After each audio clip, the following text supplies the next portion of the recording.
মানুষের কীভাবে উপকার করে এই ভিডিওটা দেখেন। যে একটি ছেলে একটি মেয়েকে নিয়ে সে বসে আছে এবং মেয়েটি মোবাইলে কি যেন চালু করে রাখছে। তারপর দেখেন এই ছেলেটিকে আরেকটা তার পাশে একটা ছেলে বসে আছে, সে পানি খাচ্ছিল, ঠিক তার পানি বোতলটা ফালাই দেয় এবং ফালাই দিয়ে হাত দিয়ে মোবাইলে ইশারা করে নেয়। তারপর দেখেন সেই ছেলেটি তাকে কিডন্যাপ করছে, তারপর সেটা বুঝতে পেয়ে তার মোবাইলটাও সে কেড়ে নেয়। তারপর দেখেন মেয়েটি হাত জোর করতেছে পাশা দিয়ে, পিছনে হাত রেখে।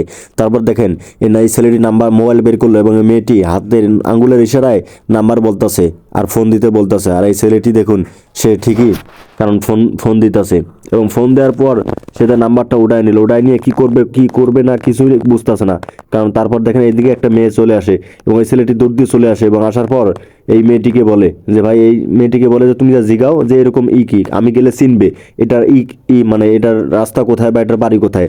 তারপর দেখেন এই ছেলেটি ওই কিডন্যাপ করা মেয়েটিকে নিয়ে আসে, গাড়িতে বসায়। ঠিক তখনই এই মেয়েটি এসে বলে এবং এই মেয়েটিকে বলে যে এখান থেকে চলে যাও, এই এদিক দিয়ে গেলে যাইতে পারবে। তারপর দেখেন তারপর ওই ছেলেটি ক্যারেক্টার ছেলেটি চলে আসে এবং আসার পর তাকে পিনকোডটা দেখায় এবং দেখার পর সেখান থেকে দৌড়ায় পালিয়ে যায় এবং এই মেয়েটিকে সে ছেলেটি ডাক দেয় যে আপু এদিকে আসেন।